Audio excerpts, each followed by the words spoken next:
مشکاۃ شریف کی حدیث ہے، یہ حدیث نمبر ہے 276، اور امام بہقی نے شعب الایمان میں اس حدیث کو بیان کیا ہے، حدیث نمبر ہے 1908۔ حضرت علی کرم اللہ وجہہ الکریم اس حدیث کے بیان کرنے والے ہیں۔ وہ ارشاد فرماتے ہیں کہ رسول اللہ صلی اللہ تعالی علیہ وسلم نے ارشاد فرمایا کہ ان قریب ایسا دور آئے گا، یوشک ان یأتی علی الناس زمان، لوگوں پر ایک دور ایسا آئے گا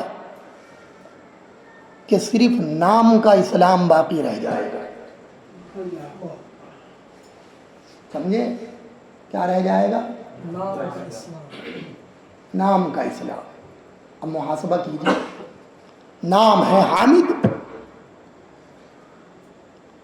نام ہے ناصر، نام ہے راشد، لیکن جب ہم دیکھتے ہیں تو کام یہود اور عیسائیوں والے، کام مشرکوں کی طرح، مصطفیٰ کا غلام کا جو کردار ہونا چاہیے اس کردار سے خالی، اسلام کی جو تصویر آنی چاہیے اس سے کوسوں دور ہم۔ تو نام ہی کیا تو رہ گیا، صرف نام ہے۔ پوچھ لیجئے وضو کے اندر کتنے فرائض ہیں تو پتہ ہی نہیں۔ میں نے بارہا تجربہ کیا، ایک دن میں تقریر کر رہا تھا، تقریر کرتے میں ہی میں نے پوچھ لیا کہ بتائیے ہمارے آقا صلی اللہ تعالی علیہ وسلم کا جو ذاتی نام اقدس ہے وہ کیا ہے؟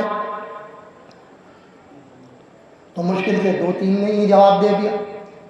ایک دن ایسے ہی میں ایک جگہ مجلس میں بیٹھا ہوا تھا، گفتگو ہو رہی تھی، وہاں بھی میں نے پوچھ لیا کہ بتائیے ہمارے آقا صلی اللہ تعالی علیہ وسلم کا ذاتی نام کیا ہے؟ تو کوئی کہہ رہا ہے مصطفیٰ، کوئی کہہ رہا ہے آقا، تو کوئی کہہ رہا ہے مجتبیٰ، کوئی کہہ رہا ہے رسول اللہ، کوئی کہہ رہا ہے نبی اللہ، کوئی کہہ رہا ہے حبیب اللہ۔ اس قوم کو اپنے نبی کا نام نہیں معلوم، وہ قوم ترقی کرے گی؟ وہ جہاد کے بارے میں کیا جانیں گی؟ وہ قوم مسائل کے بارے میں کیا جانیں گی؟ وہ قوم نفس کے بارے میں کیا جانیں گی؟ ارے جس قوم کو اپنے آقا کا نام معلوم نہیں، اس قوم کو مسلمان کہا جائے؟ بتائیے، پوچھ لیجئے کتنے خلافاء ہیں اپنے، تو جواب ہی نہیں۔ یہ باتیں جو میں کروں آپ ٹرائی کر کے دیکھیے گا، 2-4 مسلمان ملے تو ذرا پوچھئے گا، امتحان لے کر دیکھیے گا کہ حضرت جو بات کہہ رہے وہ صحیح ہے یا غلط۔ پوچھئے گا اسلام کی پہلی جنگ کہاں پر ہوئی، حضور کی کتنی بیٹیاں تھیں، کتنے لڑکے تھے، حضور کے والدہ کا نام کیا ہے، حضور صلی اللہ تعالی علیہ وسلم کے والد کا نام کیا ہے، کیا شروع ہی سے کعبہ ہے، قبلہ ہے، یا اس سے پہلے کوئی اور قبلہ تھا، کب بدلا یہ قبلہ، کیوں بدلا یہ قبلہ، کچھ پتہ ہی نہیں۔ وضو میں فرائض ہیں تو ان کی فرائض کی حد کیا ہے، پانی کس طرح چپڑنا ہے، پانی کس طرح بہانا ہے، کچھ نہیں معلوم۔ نام ہے ہمارا کہ ہاں صاحب ہمارا نام ہے طیب، ہمارا نام ہے محمود، ہمارا نام ہے راشد، تو بس نام کے ہی مسلمان ہیں یا کام کے بھی ہیں؟ کام کے نہیں، نام کے ہیں۔ تو حضور ارشاد فرما رہا ہے کہ اسلام کا نام رہ جائے گا۔ وَلَا يَبْقَى مِنَ الْقُرْآنِ إِلَّا رَسْمُهُ، اور حضور نے آگے ارشاد فرمایا کہ قرآن بھی باقی نہ رہے گا مگر اس کی رسم رہ جائے گی۔ بس آ گیا ماہ رمضان، کھولا اور پڑھ لیا، بس عمل بتا دیا مولانا صاحب نے تو وہ وظیفے کے طور پر پڑھ لیا۔ ماہ رمضان آئے تو تلاوت کر لی، دم کرنے کی ضرورت پڑی تو پڑھ کے دم کر لیا، باقی قرآن کیا کہہ رہا ہے یہ کچھ نہیں پتا۔ کسی صورت کے تعلق سے کچھ مولانا صاحب سے، عالم صاحب سے معلومات کر لیں، اس پر کوئی سوچ وچار فکر بیدار نہیں ہے، تو صرف کیا رہ گئی، رسم باقی رہ گئی، قرآن کی رسم باقی رہ گئی۔ پڑھنے والے تو بڑے بڑے اچھے ہیں پڑھنے والے، لیکن وہ سینے سے اتر ہی کب رہا ہے، حلق سے نیچے جا ہی کب رہا ہے قرآن جو کہہ رہا ہے اس پر مسلمان عمل کبھی کر رہا ہے۔ اور حضور نے ارشاد فرمایا کہ مساجد آباد ہوں گی لیکن وہ ہدایت سے خالی ہوگی۔ مسجدیں اس دور میں آباد تو ہوگی، حضور ارشاد فرماتے ہیں، لیکن وہ کائے سے خالی ہوں گی، ہدایت سے۔ اب آپ غور کر لیجیے، ہدایت سے خالی ہیں.